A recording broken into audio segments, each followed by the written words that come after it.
Frankly, I believe that I'm much better with money than she is. Let me guess, you disagree. Their marriages are nearly cashed out. It's not like I go shopping every day. You're trying to get a fix in the mall. That's really expensive. Does it work? She has to make you look away at the ATM machine. That's not a good sign. Do you have like a job? Yes, finance manager. Are you and your spouse fighting over finances? If you don't get real about this, I'm telling you, you are headed for disaster. Some of the couples here today are on the brink of breaking up because they can't stop arguing over money. It's the #1 complaint from people seeking divorce. Kelly wrote to me because she's fed up with constantly battling over the budget with her husband, Tony. She says his entrepreneurial dreams need a serious reality check. When I met my husband, he told me he was going to be a millionaire at the age of 35. Getting close. I better do something fast. My husband has started probably 2 businesses every year. I'm trying to see if he's gotten any further. I am very much a risk taker. I'm a born entrepreneur. I've had a janitorial company, carpet cleaning company, finance company, picture taking business. 3 years ago, my husband and I had to file bankruptcy. We lost the house and separated. Right now, we're probably about $30,000 in debt. We only fight when we're broke, but we're broke all the time. It is due. Just because I don't have the bill doesn't mean it's not due when It's almost as if she thinks I'm incompetent or something. When we go to the ATM machine, I don't even have the PIN numbers. She'll make me turn my head when she punches in the number. Honey, turn your head. Honey, you're just sticking the card in there. Did you turn your head? Yeah, my head's turned. All right. He has so much potential, but he doesn't know how to direct it. Good gambling day today. The casino is not the answer. That's my entrepreneurial outlet. I don't really lose money, and I win sometimes. I feel my husband's risk-taking decisions are probably gonna lead us to divorce. DrPhil, help us help ourselves before I have to hurt my husband.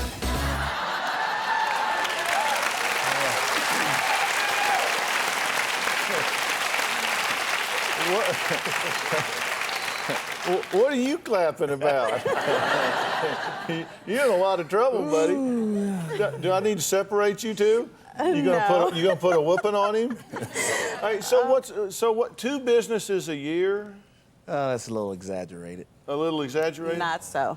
Whether it's his own or someone else's, he's attached to it. Yeah. So you're trying to get rich. No, that's not really my goal. I mean, Well, that's a good thing, apparently, because... I'm not necessarily trying to get rich. I mean, I want to live comfortable. Yeah? Yes. So do you have, like, a job? Yes. What do you do? I'm a finance manager. Yeah.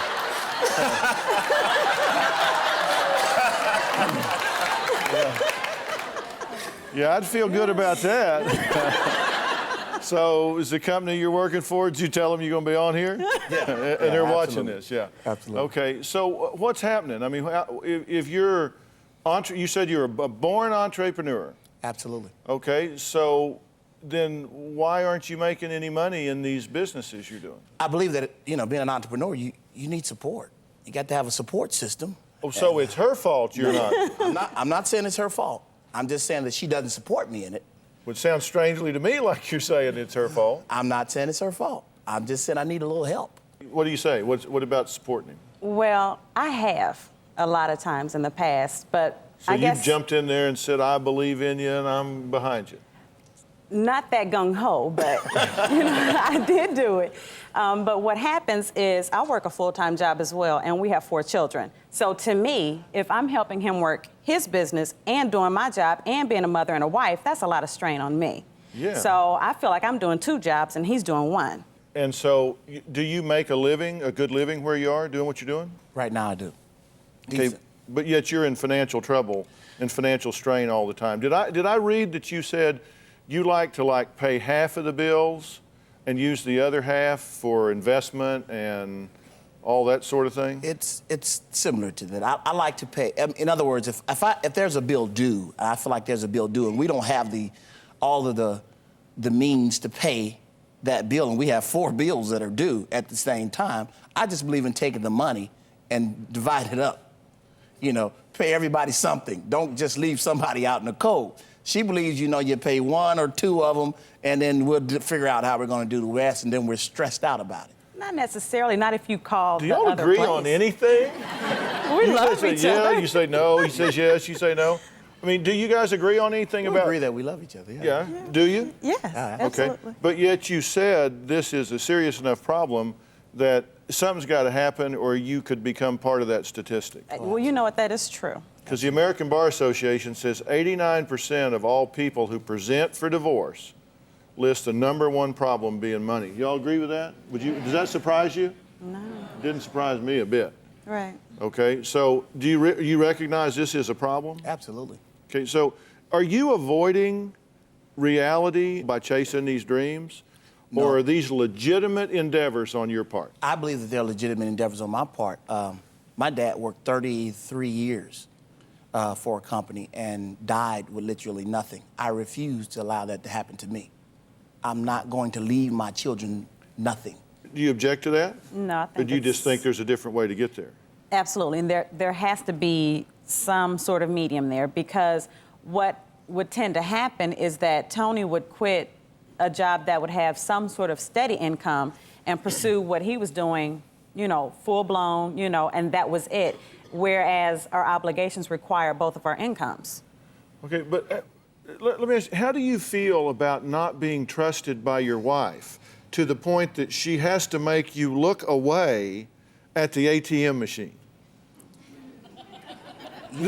Trust me, trust me as a trained professional, that's not a good sign. Yeah.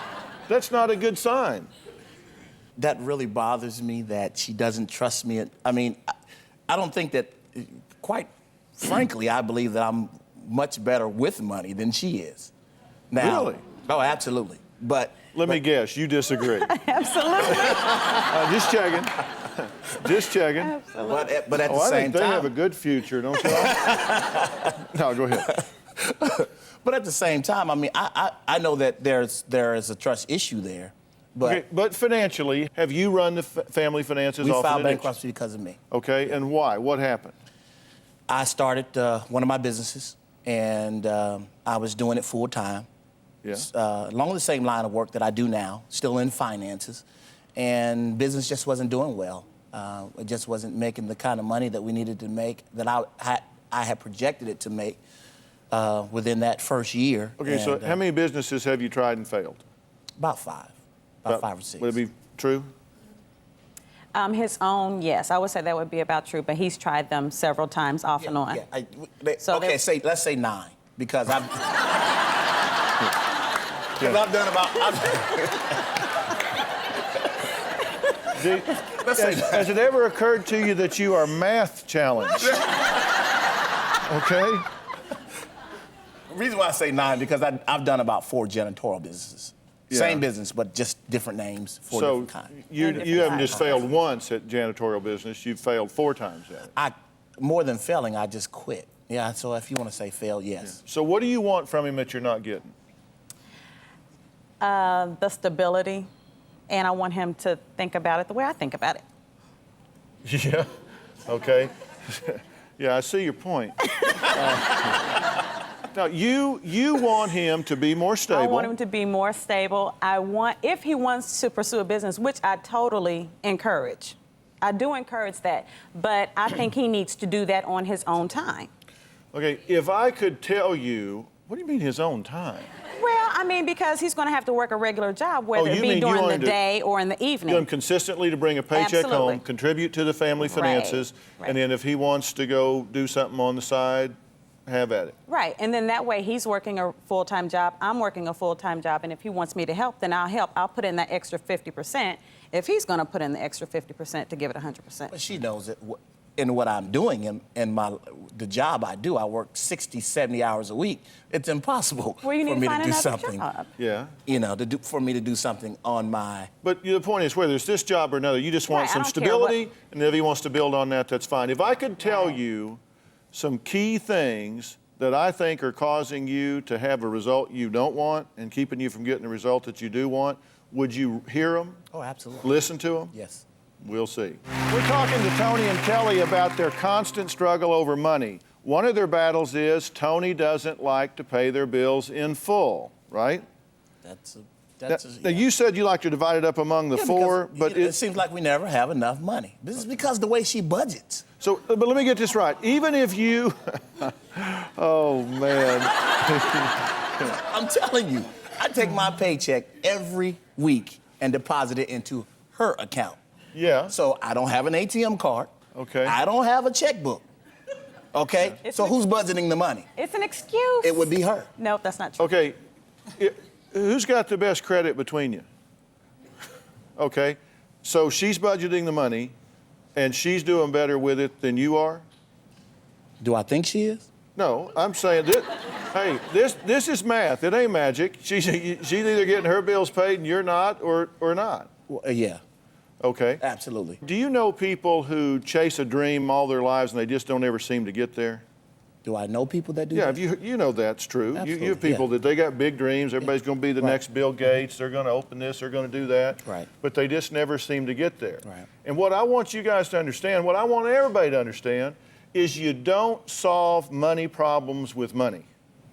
I don't care who you are. I don't care what the situation is. You don't solve money problems with money. Because I believe if you're in debt, I could come in and just be the money fairy and pay all your bills, and if nothing else got you back to ground zero, nothing else changed, a year later you'd be right back where you were. Mm-hmm. Do you believe that? Yes. Okay, so that means it's not a money problem, right? So what is it? It's habit. It's a me and her problem, I think. Yeah. I think the problem lies within us. Don't you think it's a lifestyle problem? Don't you think it is a thinking problem? It's a priority problem? Because I'll tell you, 9 out of 10 businesses fail within the first year.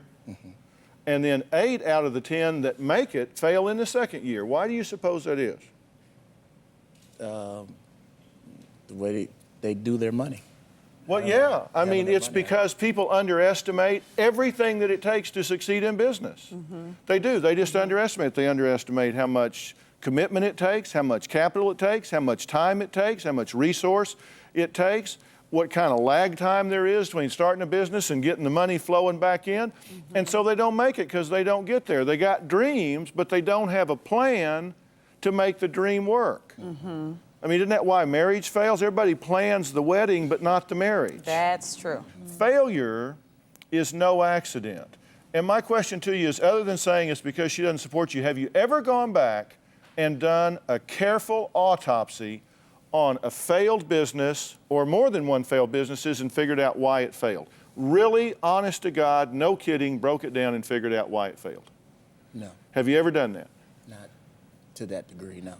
Well, how does that sound to you? Does it sound like a logical thing to do? Yeah, it sounds like a logical thing. Because if I was getting ready to go into a business and I'd been in one that failed, don't you think it'd be a good idea to figure out what went wrong with that one before you jumped into this one? Absolutely.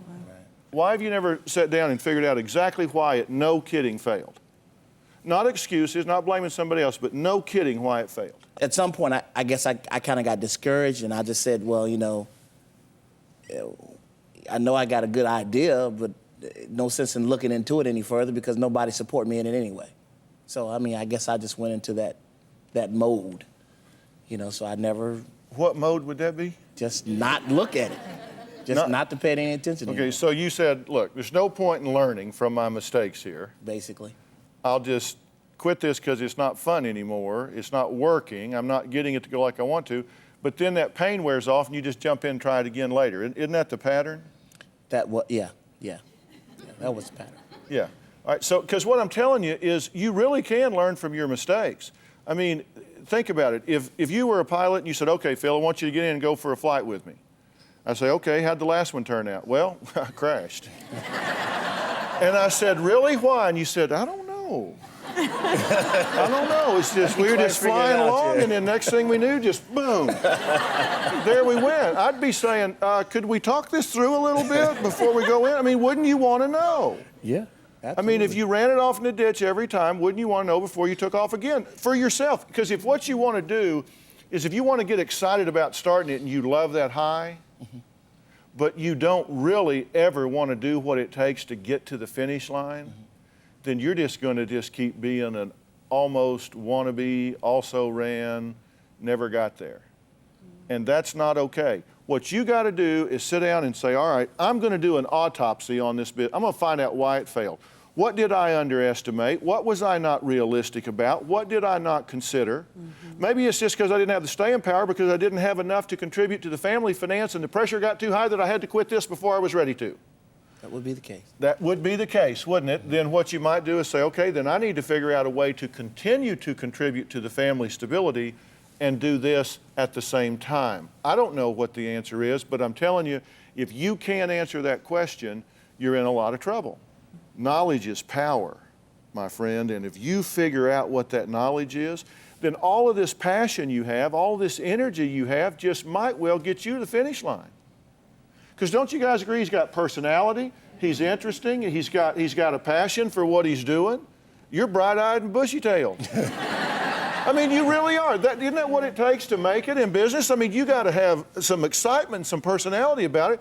You've got all of that, but you just don't want to do the pick and shovel work of digging into the problems and figuring out what they are. It isn't about dreams. It's about a real clear plan, a timeline, and having some outcome criteria. I don't want you to give up your entrepreneurial spirit. I just want you to get realistic about it. Deal? Deal. Would you support that kind of responsible approach? Say it again? Yes. Say it again?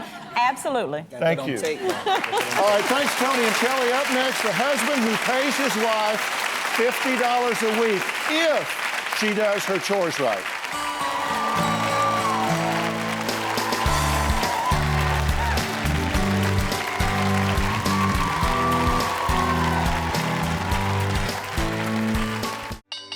You know what they say, if I knew then what I know now? Just last year when I partnered with Preserve Gold, gold wasn't even trading near $3,000 an ounce. Today, some experts are predicting that gold could reach $6,000 an ounce. That's why I encourage you to get informed. Text Ask Phil to 50505 or visit drphilgold.com and request your free gold buying guide from Preserve Gold. I'm trying to talk some dollars and cents into my guest today. Bethany and Bob have been married for only 4 years and already separated more than 10 times over their financial feuds. They have an allowance arrangement. You stay-at-home moms won't want to miss this. I'm a stay-at-home mom. I have 2 small children. I feel like hired help most of the time. My husband, Bobby, pays me $50 a week to cook, clean, do laundry, and take care of our children. I'm gone 12 hours a day, working 6 days a week. In return, I feel like Bethany should be able to keep the house clean, have all the laundry done, all the dishes done every day. I feel like that's her job. Bobby is a total control freak. If I don't have the laundry put away and on hangers the way he expects them to be done, then I do not get paid my allowance. I just feel like she's slacking off on that end.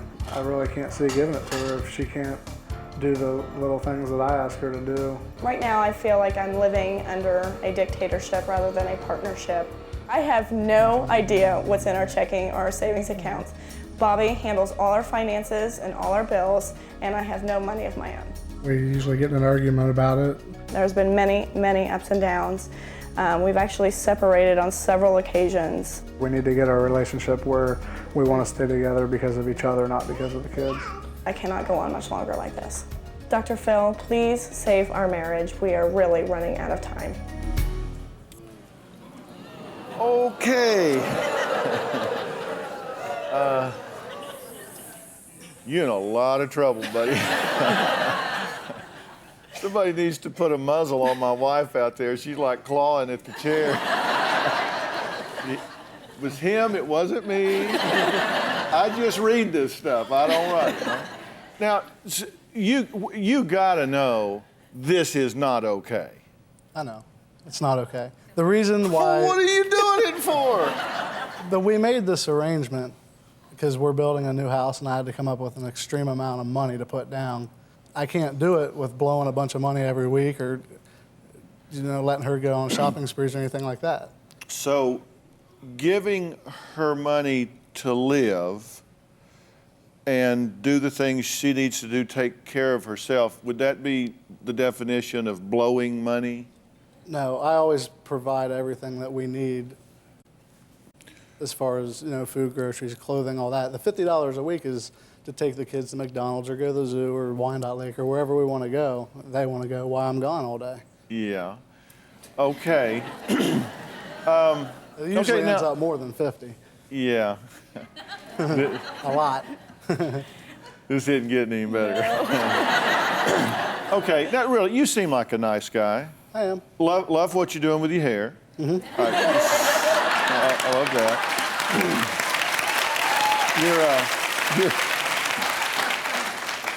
We know the boy's not blowing it on haircuts, right? Now, in all seriousness, though, you said we made an arrangement.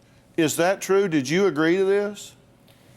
Yes, because before I was getting nothing. Okay. So this is a move in the right direction. Yes. Okay, so he's doing better. Right. Okay.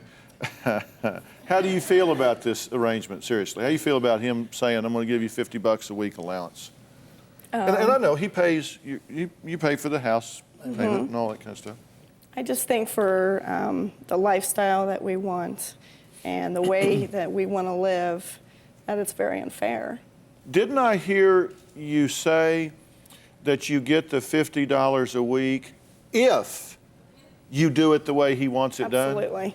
And that includes what? How you fold the clothes? How I hang them up. And how you hang the clothes? Well, I have to, if it came home and I had everything done and the clothes were folded but not put away, then that. Then no money. Right. No money. Okay. I'm just absolutely on the edge of my seat. Tell me your thinking there. You come home and you say, these should have been hung up, no $50 for you. No, not at one little thing, but if it's all week long and she didn't do nothing, I just feel like I've been gone working, 75 hours a week, and I provide a very nice living for my family. Right. And I just feel like I'm not appreciated for what I provide, and I come home and I got to come home to, if the house is messy and I have no clean clothes to wear to work the next day, I'm a little upset. So, and you don't work outside the home? No. Okay, so you're pretty much in control of the money. Mm-hmm. Yeah, I pay all the And in bills. control of her spending. Mm-hmm. And in control, period. Somewhat. And the reason being is because earlier in our relationship, every time I give her an inch, she takes a mile, so to speak. Yeah. Okay. The way you handle your money could be ruining your marriage. Bethany and Bob are afraid they will become part of that frightening statistic that I talked about earlier. Now, you guys, do you want a divorce? No. You don't want that, Not do at you? all. And do you? No. And y'all been married how long? 4 years. Okay. What you're doing is saying, I'm going to build this really nice house. Put this whole home lifestyle together, and that's a good thing, and that you should be happy with that. Mm-hmm. Does the word balance mean anything to you? Yeah. Because it's been unbalanced lately. Pardon me? It's been very unbalanced. Because the quickest way, financially and lifestyle-wise, life quality-wise, the quickest way from A to B is not always at the most feverish pace. You know what I mean? Life's a marathon. It's not a sprint. And you can get this money saved because you've stacked up some cash now, right? Mm-hmm. You got a cushion and think something in case something happens again. Exactly. And you feel good about that, and guys like that. Yeah, I just want my we're family hunters. to be We go out and protected. kill something, drag it home, so we got it there in case we get hungry. I just right? want my family to be protected. Yeah, if you something want your happens. family to be protected. Mm-hmm. And would that include you being there? I would love to be there more. That's why. No, but would it include you being part of that family? Oh yeah, Because definitely. let me tell you the mistake I think. I told you at the break, Mm-hmm. I said, I'm going to really try and help you here. Mm-hmm. Okay, and in his defense, and God knows he needs one. Okay, in his defense, I think what you're doing is you've got a really positive goal that you're going at in a really unbalanced way. Mm-hmm. Because the cost of you achieving what you're talking about achieving is her feeling of dignity and respect. Mm-hmm. Do you get that? Yeah. True? Because it's hard for somebody who works outside the home and actually gets a paycheck to understand how demeaning it is for someone who is working from early in the morning till late at night, doing the most important job you could imagine. And that is making your home, taking care, I mean, all of these things. And have to come and wait and ask for some money. I mean, that's a very demeaning thing. Would you agree? How does it feel when you have to stand there and hope you folded and hung everything right so you can get your 50 bucks? It's horrible. Tell us how that feels. I feel like a child. I feel, makes me feel very belittled, just very unrespected, unappreciated. I mean, she's telling you right now. It's really not about the money, though. It's not about the money. Because I would give her, I'd give her everything if she wants to take on all the responsibility of paying all the bills. Well, wait a minute. If. You say if she wants, I mean, that's a threat. That's not an offer, that's a threat. Okay. You said, I'll give her all the money if she wants to take on all the responsibilities and do everything. That's not in the good spirit. I didn't mean it that way, but you got to have the money to pay the bills. Yeah, I heard what you said. I got pretty good ears. Okay? I do a lot of listening at home. I got really good ears. What I'm telling you here is that men make a serious mistake here, particularly if they're the ones that work outside the home. They make a serious mistake. And that mistake is they define currency in one way. And that's how much financial cushion they have, how much financial depth they have, how much money and control they have. That's how it's one-dimensional. But let me tell you, there are all different kinds of currency that will make you a rich and stable man, that will make you a wealthy man. There's financial currency, there's emotional currency, there's family currency, there's psychological currency. And you can get to the end of this sprint you're running and say, okay, I've stacked up $100,000, but I'm emotionally bankrupt in my marriage. Yeah. I've got distance from my wife. My family is turning away from me. I'm in control, which is fine because there isn't anybody here but me. And I tell you what, you can wind up with a stack of cash and a big old empty house if you don't broaden your definition of wealth and currency to include some of those other things. Because it gives you a good feeling at night to lay down and say, okay, we got a little money in the bank, so if something happens, we got some coverage this time. Yeah. Okay, and you think that's good, don't you? Yes. You think it's good to have some cash in there? I know he always will take care of everything. But wouldn't you also like to go to bed knowing that my wife feels good about herself, she feels valued, she feels respected, I am a rich man financially, emotionally, all the different categories. Wouldn't that be something just as important as the money? Yeah, it would be. And trust her to be your partner in life instead of somebody you've got to hold over here like a child who goes nuts in a candy store if you give her access to the family finances. It's very, very important, very, very important that she become your partner in this. And then when you are, then you need to do so with integrity. Yeah. You need to say, if we agree on a budget, then I will not depart from that unless we discuss it. Mm-hmm. I will not depart from that unless we discuss it, because partners do things together. Mm-hmm.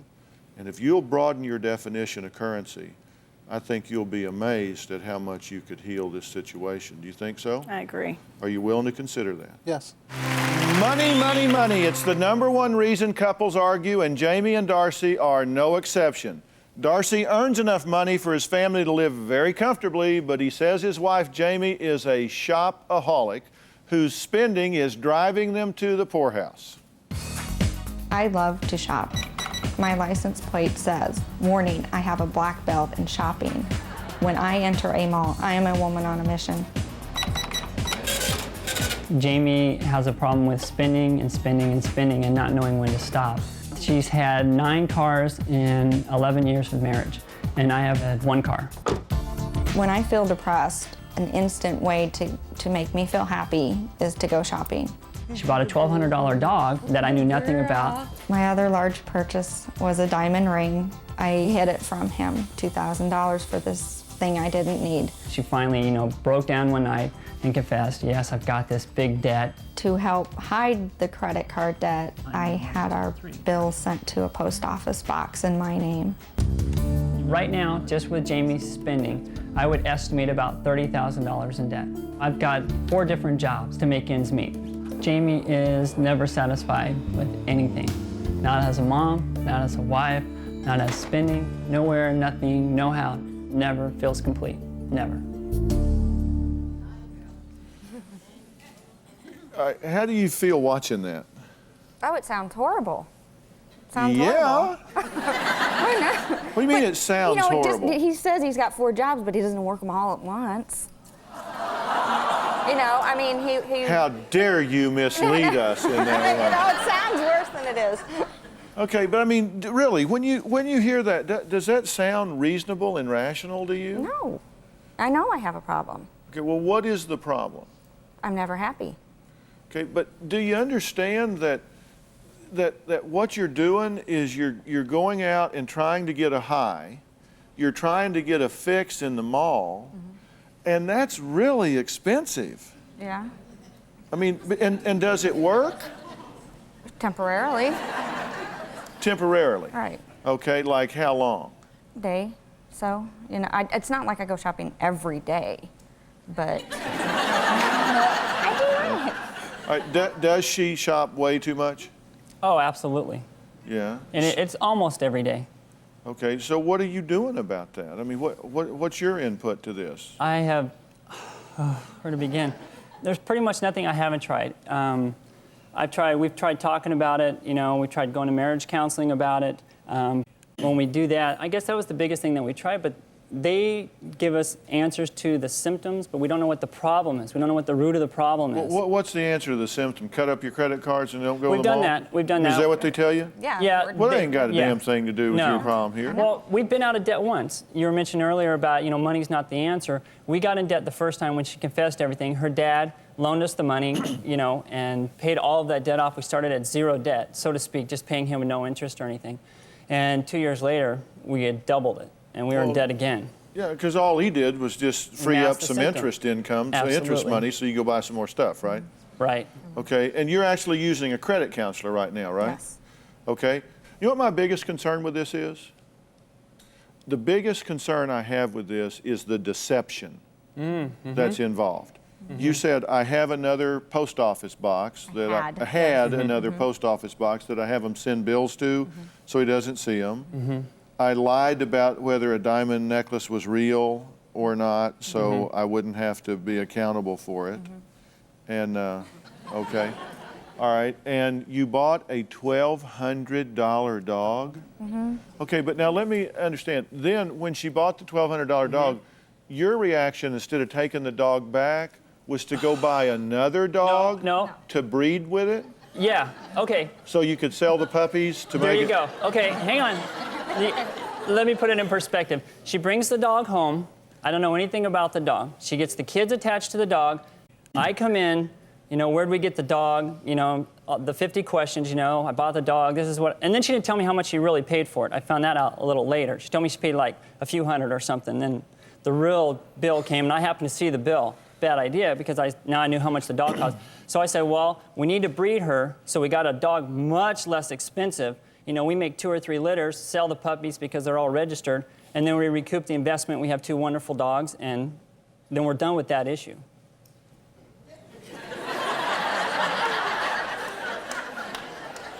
Sounded logical. Who dresses you people in the morning? Have you got like notes pinned onto your shirt? Send him home. Yeah. Toes go in first. That's no kind of problem-solving strategy here. You got to understand, this isn't about breeding dogs. No. This is about the fact that you have an empty hole somewhere, just in the way you feel, either in terms of worth or value, or you can call it depression or anxiety, whatever you want to call it, and you're medicating yourself with shopping. And you're smart enough to know that doesn't work. So you absolutely have to go on a mission that says, I am going to get to the bottom of this issue no matter what, and I am adult enough that I am not going to allow myself to go get a fix at the mall anymore at the expense of me and my marriage and our family. I'm not going to do that. I've got to go get myself somewhere. Do something where you work through and say, I'm going to find out what need I'm trying to meet by buying stuff that I don't even want. Because that's an answerable question, it's a knowable question, and all the shopping in the world is not going to fill that void for you. Because if you don't get to shop, that will fuel you to find out what's bugging you. If you take away that coping mechanism, you will find that answer, because you know it's there. And I want a commitment from you that you're going to find out what that is, and you're going to tell me when you do. I will. Okay, what happens when a couple suddenly decides they want to take two very different financial paths? Mindy and Mike are at that fork in the road. Take a look. I've been married for 10 years to a wonderful man. We have 3 children, 2 boys ages 8 and 2, and our middle child is a girl age 5. My husband and I both work full time. The trouble is, I am the current bigger breadwinner. I feel like my children's well-being is being compromised because we are rarely home, and when we are, it is down to business and chores. My husband thinks we should both be working to get as much money as we can now. There will be time later on. I don't feel that way. Time is so precious. He wants to aspire to more, I want to simplify. How do we keep it together, enjoy life, and reach agreement about what our goals are? Have you guys heard anything in today's show that alters your positions in any way? I heard a little something with each of the segments that I think we can both identify with. Yeah, like what? Well, fundamentally, I think our differences are, I tend to be more long-term in my thinking. To me, I use this saying, successful people plan for 4 decades, unsuccessful people plan for Saturday night. And my emphasis is, let's do everything we can to make sure that we build an estate and that our kids are provided for and they can go to the colleges they want to go to, that type of thing. Whereas Mindy is more in a, let's scale back, let's spend more time doing fun things now, more quality time with our kids. And my fear is we do that at the expense of their futures. Okay, so for you it's an either or. Yes, to a certain extent. Okay, and what do you think about that? I think kind of the same thing. Our daughter has Down syndrome, and so essentially in parenting, the rules changed a little bit on us because we didn't anticipate that. So my fear is, I don't think I will be able to work full time, anticipating things that are going to come up in her future. I mean, certainly the boys are important, but Sure, but you both want the best thing for all of your children, correct? Yes. I mean, and that's obvious. I know I'm stating the obvious, but you're not saying that you don't want a solid future for your kids. right. And you're not saying that you don't want them to have some quality interaction now, all of them. Correct. The one with Down syndrome and the ones that don't. You want that as well, correct? Right. But not at the expense of their future. Yes. Okay, but see, this is what I so want everybody to get this. Relationships are negotiated. They're managed. Anytime I'm in a negotiation and one party walks away saying, boy, did I get everything that I wanted, it's probably not going to work. This is about compromise. And look at the things you guys have going for you. You're both honest, right? You tell each other, you're not hiding things, right? You're not like telling them you're going to work and sneaking home and playing with the kids, are you? No. Okay, so you can't tell me that there's not a middle ground where you can come up with a plan that both of you can be excited about. Don't let it be a competition or a tug of war. Negotiate some middle ground. You just have to recognize negotiations are never over in a relationship. You're constantly negotiating all the time. And that's not a bad thing. It's not an adversarial thing. It's just a give and take, and you need to manage it from that standpoint.